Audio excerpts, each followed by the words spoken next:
Hey there guys, this is Charging Star Ryan here with you for another Shadowverse video. Now the deck we're going to be covering today is going to be Control Forest.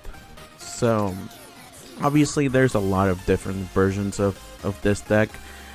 This is personally my own, so I think we got the basics down, you know, three roaches, three of everything that could bounce it to our hand. But personally for me, I don't see this a lot. I'm going with the Elf Queen and the Windfall Fae, two of each. You don't want to play this at 3. It gets really cloggy. The best turn for Windfall Fae honestly is gonna be your 6th turn, to be honest. Sometimes you could play at your 5th turn, but if you play her at your 5th turn, especially with Fertile Ether, because you know the combo, you play it but you get it back and you play it again and you're getting those pluses, you're gonna overdraw a lot. And in the replays you're gonna notice that to be honest, out of all the videos I've made, I think I made the most mistakes, but I played the 5 usual games that I play, and even with the mistakes that I made, I still got all 5 wins. So a lot of people like playing 3 Awakened Gaias. I personally do not. I tried it once again. It gets cloggy.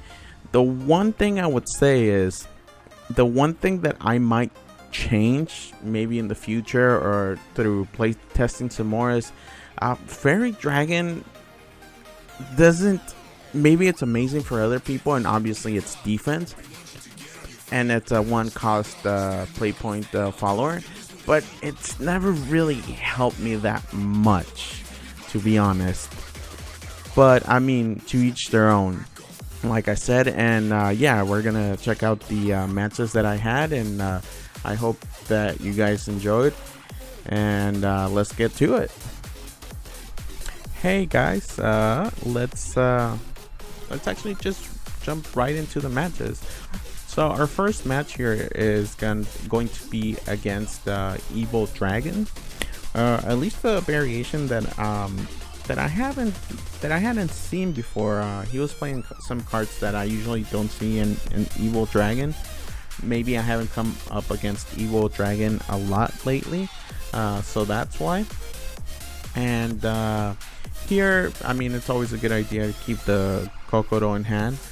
So we get right into it. So, you know, it's Control Forest. You wait for the cards that you need. That's pretty much. So usually I don't play the Kokoro at 2 for that draw. To be honest, I wait so I could play 2 cards before it so I could get an extra card. But since we really didn't have anything in our hand, I thought that would have that was the best idea. I go in for 1 damage, which isn't a lot. That Orca run kind of threw me off. I really don't see it. So once again, a play that usually I don't do, but you know what? Kokoro is gonna draw some cards for us. We need to get to our win con. So you can't take your chances against Dragon at all. The only thing that was surprising me was that I only saw 1 ramp, so I thought he might have ramped twice already.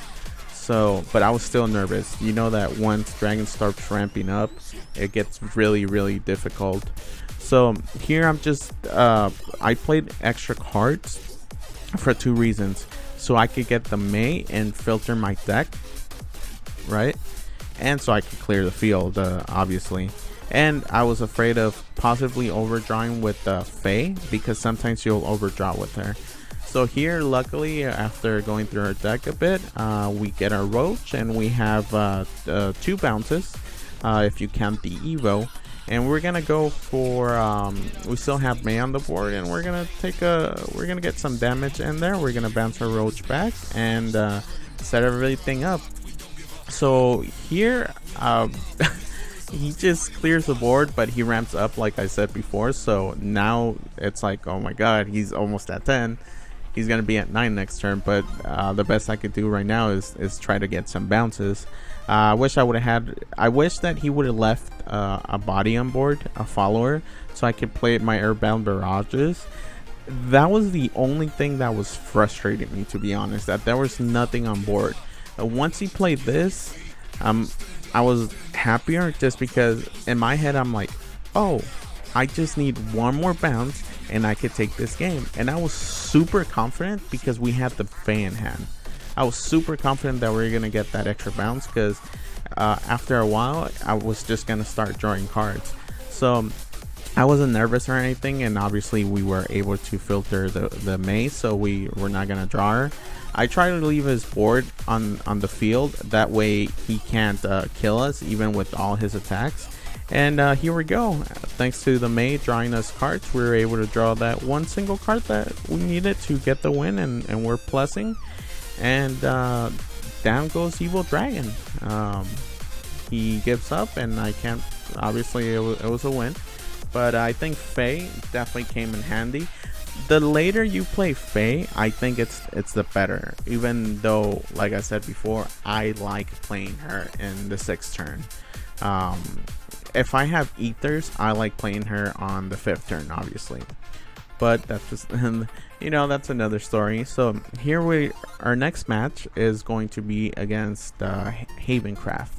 And if I'm not mistaken, it's actually one of the versions of the decks we covered in one of our earlier videos, which was the Machina one, or Machina and Natura. Pretty much, I think it's a perfect combination of both those decks. Here we're just gonna throw everything back, because nothing that we have there is going to help us. So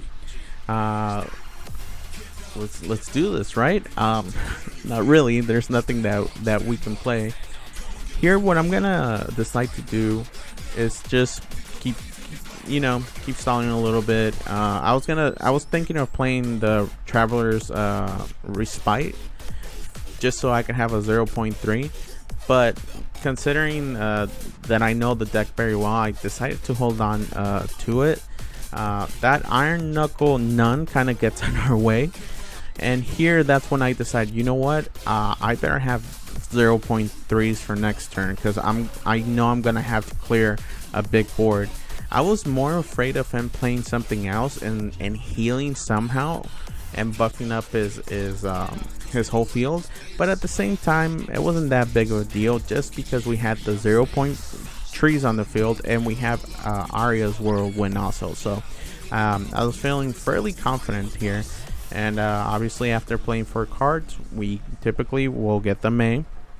I decided to go for draw more than anything, just so we could get our win conditions. Unfortunately, we did overdraw one of our bounce effects, but you know what, we needed to get through the deck. So here I'm a little nervous because of the amount of Salvation EX Machina cards that he was playing, and we know when when they play 5 of those, we know who's coming out, right? So here luckily I was able to get the Fae, and like I said, I love playing her turn 6. I don't like having 2 of her in hand, but that's just part of the game. And I decided to play more cards so we could keep drawing some more, and we could clear the field and save our evil points at the same time. We luckily draw another Awakened Gaia and minimize his cost also, besides the one we had in hand. I was kind of shocked that he would play another Lamona here. It kind of gave me the idea that he didn't really have a good hand. So here we're just going through the typical day struggles of, hey, where's my roach, where's my win condition, what am I doing? And then I started thinking about something.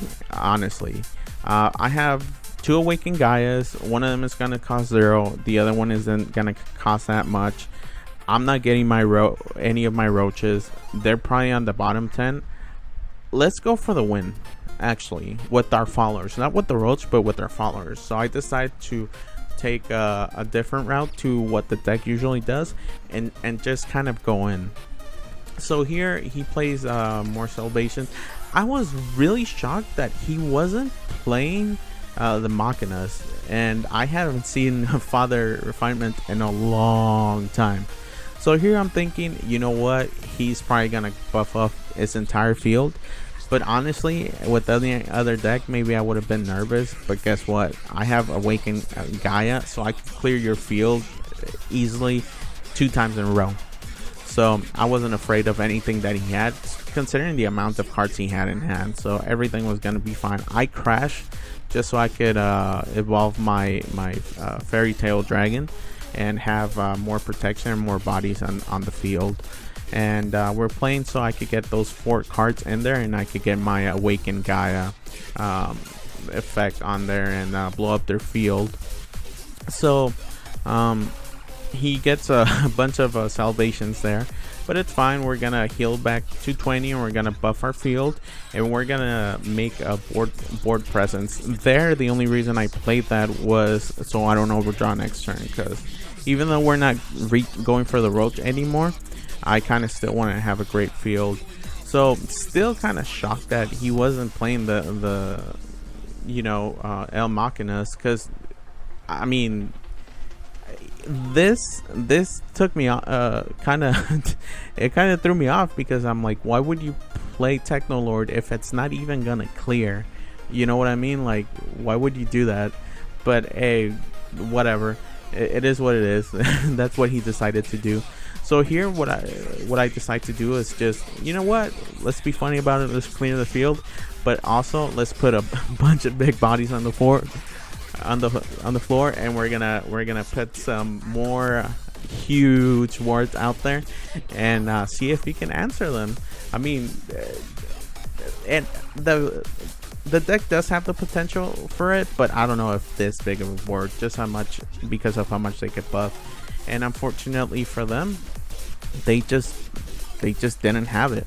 So, and yeah, I know, guys, I've made a few mistakes in there with my gameplay, and I think after you see this third match, which will also be a Machina Haven, you're gonna see even more mistakes than usual. So I do apologize ahead of that, and I'll try to point them out. Although I probably won't have to point them out, because you guys, I'm sure, know the mistakes that I'm gonna make. So here I feel good, actually. I usually don't get hands that give me that many bounces so early.